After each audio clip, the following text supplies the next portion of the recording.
¿Es adecuada la sentencia del caso Nos? ¿Debe Urdangarín entrar preventivamente en la cárcel o no hay riesgo de fuga? ¿Cuándo debe dimitir un político? Por ejemplo, el presidente murciano, ¿al ser investigado o al comenzar el juicio oral? ¿Cuál es el futuro de Rejón en Podemos? Buenas noches. Empieza el debate. Explicaba Simón Bolívar hace ya 200 años que era bastante difícil hacer justicia a quien nos ha ofendido.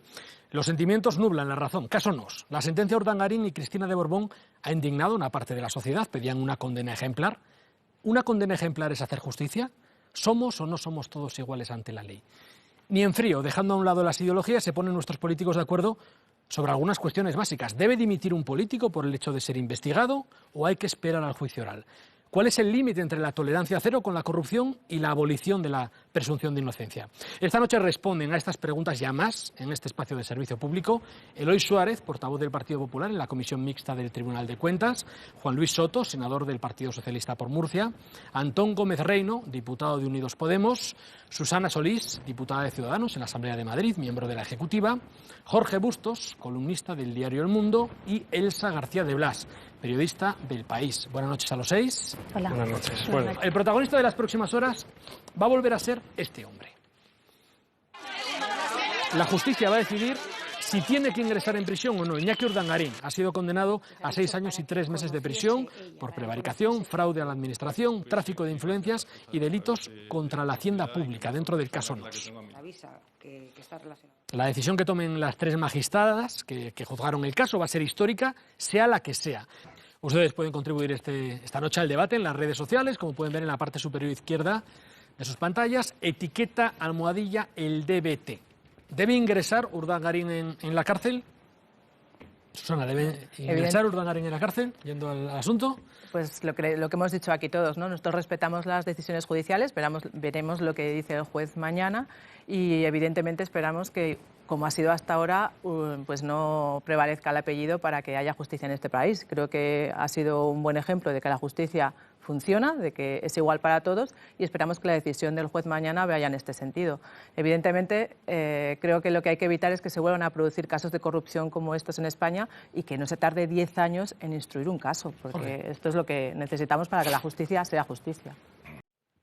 6 años y 3 meses de prisión. ¿Debe entrar Urdangarín en la cárcel? Porque la pregunta que nos hacemos todos es, ¿se ha hecho justicia, yendo ya a la sentencia? ¿Es la justicia igual para todos?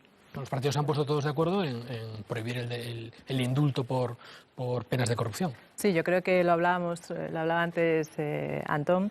Esto no es un problema del pasado, este problema todavía lo tenemos ahora. Es verdad que ha sido un miembro de la Casa Real, ex miembro de la Casa Real, y que por eso ha sido más ejemplarizante, pero lo que tenemos que hacer es acabar con la corrupción de una vez. Y eso no son solo palabras, son hechos y hechos fehacientes. Nosotros hemos presentado ayer una ley anticorrupción, un proyecto de ley anticorrupción integral que también proteja al denunciante, porque no nos olvidemos de que hay muchos funcionarios que tienen miedo todavía a denunciar y donde prohibamos los indultos, donde se prohíban los aforamientos. Es decir, vamos a hacer algo porque esto no es un problema aislado. Llevamos muchos años oyendo semana tras semana nuevos casos de corrupción que hay que ponerles ya fin. Y o hacemos algo, y espero que ahora contemos con el apoyo de todos los grupos políticos para que esta ley anticorrupción salga adelante y, como no, se prohíban los indultos, como decías, Julio. El segundo protagonista de esta semana se llama Pedro Antonio Sánchez. El presidente murciano debe comparecer el próximo 6 de marzo como investigado, es decir, imputado en el caso Auditorio. Ciudadanos reclama al Partido Popular que cumpla su pacto de regeneración con ellos, que obliga a que cualquier cargo imputado por corrupción política debe abandonar su puesto. Los populares aseguran que está investigado por un posible delito administrativo, no de corrupción, que no es lo mismo meter la pata que meter la mano, según palabras textuales de la portavoz del gobierno murciano, y que van a aprovechar la declaración del 6 de marzo para aclararlo todo. El Partido Popular depende de Ciudadanos para mantenerse en el gobierno murciano y los dos partidos defienden posturas incompatibles en este caso. Prudencia, presunción de inocencia, que es uno de los derechos humanos más importantes de lo que disponemos las personas, y recordar que ha tenido 16 archivos en los 2 o 3 últimos años. Imagino que el PP preferirá un candidato del Partido Popular que una moción de censura. Así que vamos a intentar esa vía, que es lo más razonable, lo que más se parece a lo que salió en las urnas, y si el PP propone un candidato alternativo, el pacto se mantendrá. Si el PP incumple ese pacto, entonces tenemos que meter otras vías. Ciudadanos ya ha anunciado que se va a reunir en los próximos días con Pedro Antonio Sánchez para convencerle de que dimita. El Partido Popular ya lo ha dejado claro, no va a dimitir hasta que se abra el juicio oral. Y la pregunta del millón, Susana, y esperamos que nos ilustres, es ¿qué va a hacer Ciudadanos? No, yo creo que la pregunta no es que va a hacer Ciudadanos, la pregunta es ¿va a actuar el presidente de Murcia con responsabilidad? ¿No va a poner sus intereses por encima de la estabilidad del Gobierno de Murcia y va a cumplir su palabra? Porque hay que recordar que el presidente ya en campaña anunció que dimitiría si era imputado por alguno de esos casos. Ha firmado un acuerdo con Ciudadanos donde el primer punto era que dimitiría si cualquier cargo público que estuviese imputado por corrupción, y por si fuera poco tenemos la Ley de Transparencia de Murcia, que también es una ley que la comunidad autónoma hizo, donde también aparta los cargos imputados por corrupción. Por lo tanto, yo creo que solo pedir responsabilidad al presidente de Murcia y que no ponga en peligro la estabilidad de Murcia y que se aparte, porque es lo que hemos pedido, que se aparte, que pongan otro candidato y que dejen gobernar, que gobierne una persona en Murcia que no esté imputada. Permíteme que te repregunte. Sí. El Partido Popular y el Gobierno murciano ya han dicho que hasta que no se abra juicio oral no va a dimitir el presidente murciano. La pregunta es, Ciudadanos, ¿qué va a hacer al respecto? Bueno, nosotros hemos pedido una reunión con el presidente de Murcia, ya se lo hemos pedido, estamos a la espera de que reunirnos, de que se reúna los representantes de Ciudadanos de Murcia con el presidente, y ahí le vamos a pedir su dimisión y que nos den un candidato alternativo. Hombre, si eso no se cumple, lo ha dicho Albert Rivera en esas declaraciones, podemos enfrentarnos a una moción de censura, pero vamos a actuar con responsabilidad. Ciudadanos tiene que actuar con responsabilidad.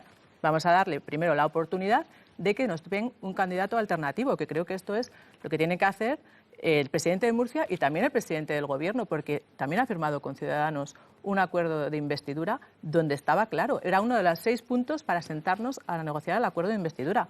¿Usted cree o vosotros creéis que el presidente del Gobierno de España no va a cumplir su palabra? ¿Podemos permitirnos que el presidente del Gobierno de esta gran nación que es España no cumpla su palabra? Ahora escucharemos la postura del PSOE, de Podemos, del Partido Popular, lógicamente, pero antes quédense con este dato, porque el PSOE y Podemos quieren promover una moción de censura en la región de Murcia, pero necesitan a Ciudadanos. Vean cuál es la composición de la Asamblea de Murcia. El Partido Popular se quedó en las últimas elecciones a 900 votos de la mayoría absoluta, es decir, del escaño 23. El siguiente partido, el PSOE, ahí lo ven, tiene 13 escaños. Podemos 6 y Ciudadanos 4. Es decir, tendrían que ponerse de acuerdo estos 3 partidos y promover o bien un gobierno tripartito o bien un gobierno socialista, que es mayoritario, apoyado por Ciudadanos y Podemos. ¿Está Ciudadanos dispuesto a apoyar un gobierno regional como el de Aragón, como el de Castilla-La Mancha, el de Baleares o el de la Comunidad Valenciana? Yo creo que Ciudadanos lo ha dicho claro. Lo que queremos es respetar lo que ha salido en las urnas, pero que pongan un candidato alternativo. Pero es que alguien puede pensar que es normal poner la estabilidad de una región como Murcia en peligro por los intereses personales de una persona que lo ha firmado y que lo ha dicho. O sea, si solo tiene que cumplir su palabra. Entonces, ¿se merecen los murcianos un presidente que no cumple su palabra? Eso es lo que tendríamos que preguntarnos todos. ¿El Partido Popular se va a permitir dejar el Gobierno de Murcia en manos de un tripartito porque no cumple su palabra? Nosotros creo que somos responsables y no estamos hablando ahora mismo de la moción. Eso sería el siguiente paso si no cumple la palabra, y veamos a lo que nos dicen en esa reunión. Y hay una sensación que aquí, en el momento que se ve la palabra imputación, habitualmente lo que se dice es que dimitan. Lo que sucede es que esto que dicen unos partidos, luego cuando les pasa a ellos no mira, sucede. Y aquí hay partidos que están en esas mismas circunstancias. Yo creo que hay que actuar, ahora hay que ver la ejemplaridad que tenemos que dar, porque hemos hablado de todos los casos de corrupción que aparecen semana tras semana, porque si quieres te recuerdo los que han aparecido esta semana, con lo cual tenemos que actuar con ejemplaridad y con contundencia. Y me gustaría que os aplicaseis ese mismo criterio cuando en el caso de Chávez y Griñán, que por cierto no están ni en el Congreso ni en el Senado, gracias a Ciudadanos y a ese acuerdo de investidura, vosotros ahí no os importaba que fuese el momento de la imputación. Ahí estabais de acuerdo de que el momento de la imputación era suficiente para separar a Chávez y Griñán. Y así se aplicó, y así lo aplicaremos siempre, porque creemos que el estado que tiene hoy la sociedad española, que todos los días nos levantamos con un nuevo delito de corrupción o un nuevo caso o una nueva acusación, es lo que nos lleva a hacer. Tenemos que ser contundentes. La pregunta es, y ahora os la hago, Elsa, Jorge, ¿tienen los partidos claro en qué punto un político debe dimitir?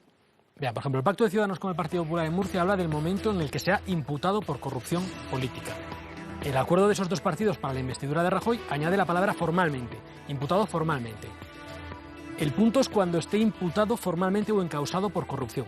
Sin embargo, tanto en el pacto en su día de Ciudadanos con el PSOE como en la proposición que Albert Rivera presentó ya en el Congreso, el momento para dimitir es la apertura de juicio oral.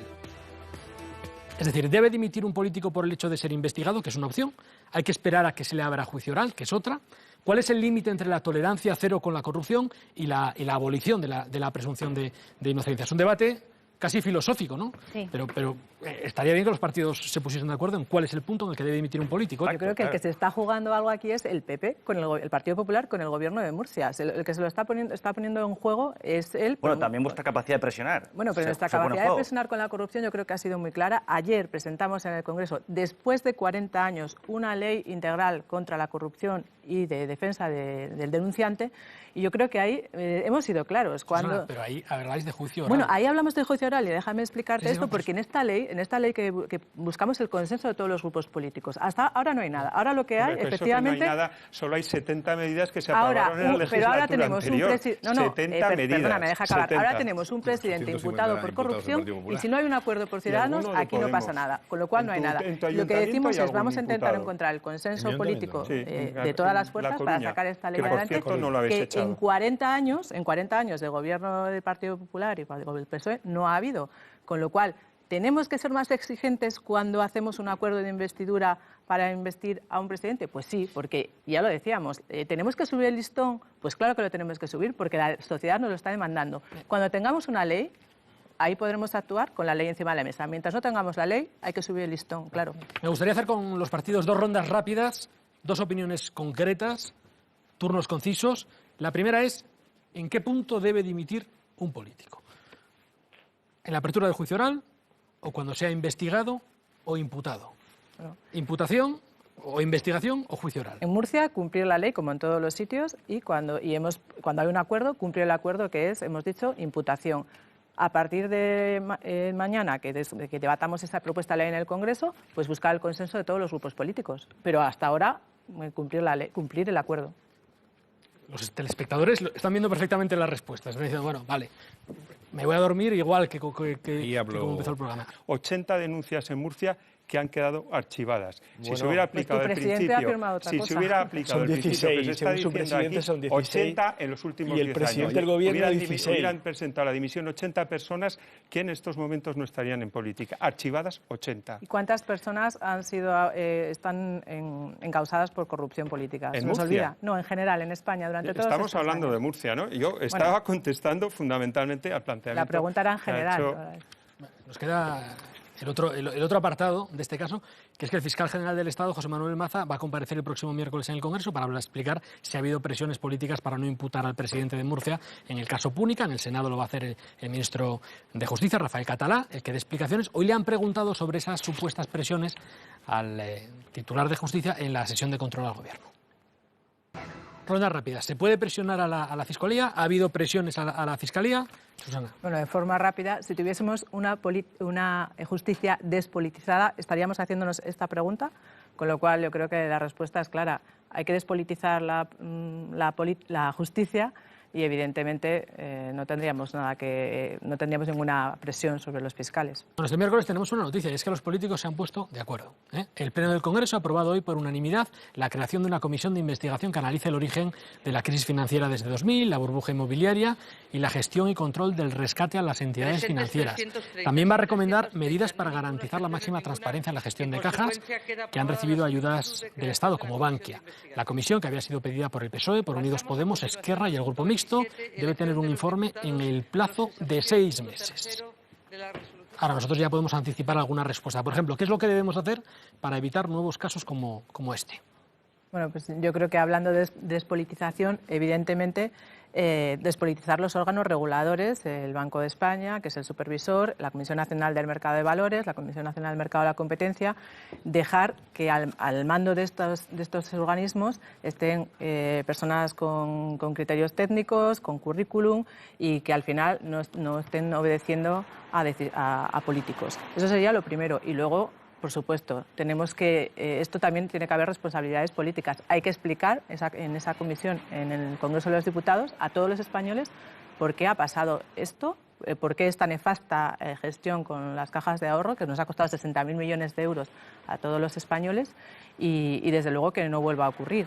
Pero despolitizar los órganos es una de las cosas primordiales. Y a mí, Ciudadanos presentó en 2 ocasiones esta comisión y tanto PSOE como PP nos la tumbaron a través de la mesa de la Asamblea. Ha tenido que pasar estas dimisiones del Banco de España para que todos nos hayamos puesto de acuerdo, por lo menos ha sido así. 2 veces nos tumbaron la comisión. Sí, bueno, pero yo quiero recordar algo, este problema no solamente al final, el problema de la inyección de dinero en cajas de ahorro o en bancos no ha sido un problema exclusivamente de España, ha sido un problema de Alemania, ha sido un problema de Holanda, sido un problema en general de todos los países de Europa, fundamentalmente en todo se da la misma circunstancia. La crisis, en España habláis de la burbuja inmobiliaria, pero es que las cajas de ahorros estaban a la orden de los gobiernos regionales y eso ha sido una cosa en España, eso no ha pasado en todos los países y eso es lo que realmente ha sido, porque habláis todos de la burbuja inmobiliaria, que fue una causa, pero el que estaban a la orden del gobierno regional, eso no ha sido otra causa. Simplificar mucho el problema. ¿Por qué Alemania ha invertido el 8% de su PIB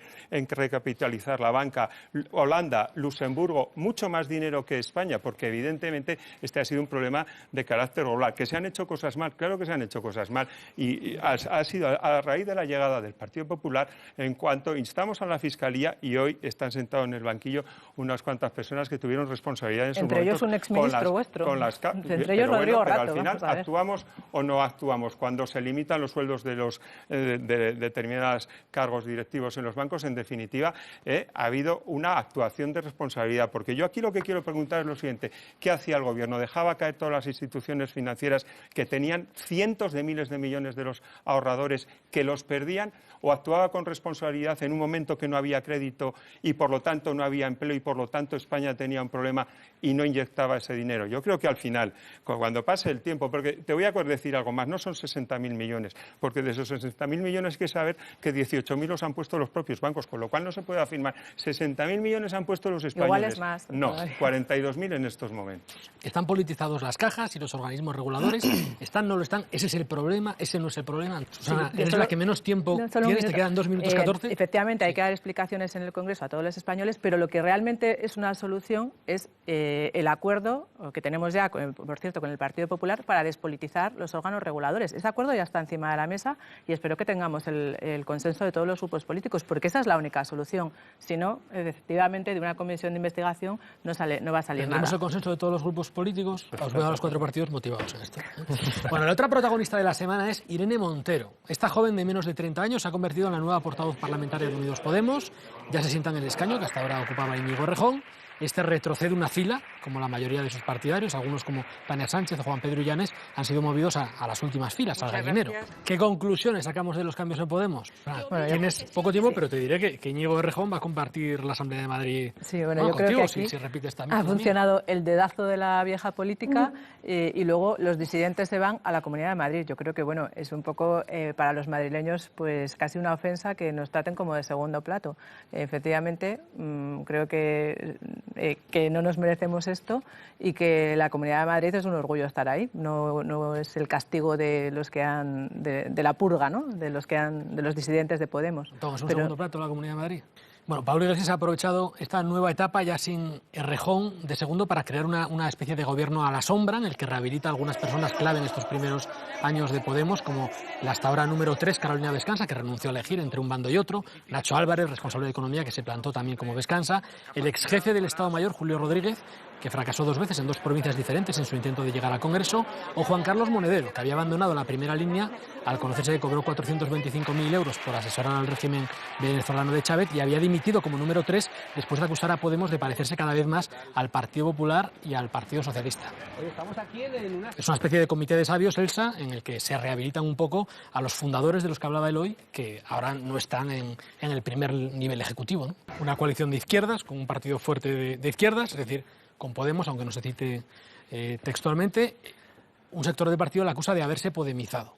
Ahora os pregunto si Pedro Sánchez se ha podemizado o no. Antes vamos a hacer un repaso, ya que lo estás haciendo, Juan Luis, de cómo estamos a día de hoy, porque tenemos 2 precandidatos, que son Pedro Sánchez, lo saben, y Patxi López, que ya han celebrado varios actos con militantes. Susana Díaz se deja querer, da pistas, pero todavía no ha dado el paso de manera pública. Esta semana los periodistas le han preguntado al presidente de la gestora si el proceso para elegir al próximo secretario general no se está haciendo un poquito largo. ¿Se está Pedro Sánchez podemizando o no? Es un debate de ideas. Nosotros no queremos valorar las corrientes que hay dentro de un partido, pero antes decías tú, Juan Luis, queremos saber el modelo de país, ¿no? Nosotros sí que nos interesa. Vamos a debatir, nosotros lo que querríamos saber es cuál es el modelo de país y creo que es importante. El PSOE lo que hace es debatir. Nosotros no creemos discutir. que es importante que el Partido Socialista explique por una vez cuál es el modelo de país que tiene para España, porque ha hablado antes Pedro Sánchez de reconocer una España plurinacional.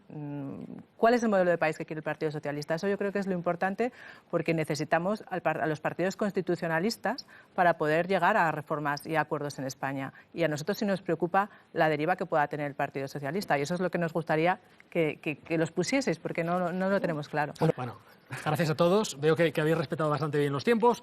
Hasta aquí este espacio de reflexión que intenta entender la realidad con algo más que un par de titulares. Hoy hemos escuchado las voces de 9 de las personas que más saben sobre los asuntos que hemos abordado. Queda, como siempre, la voz más importante, la suya. Gracias por su atención y buenas noches.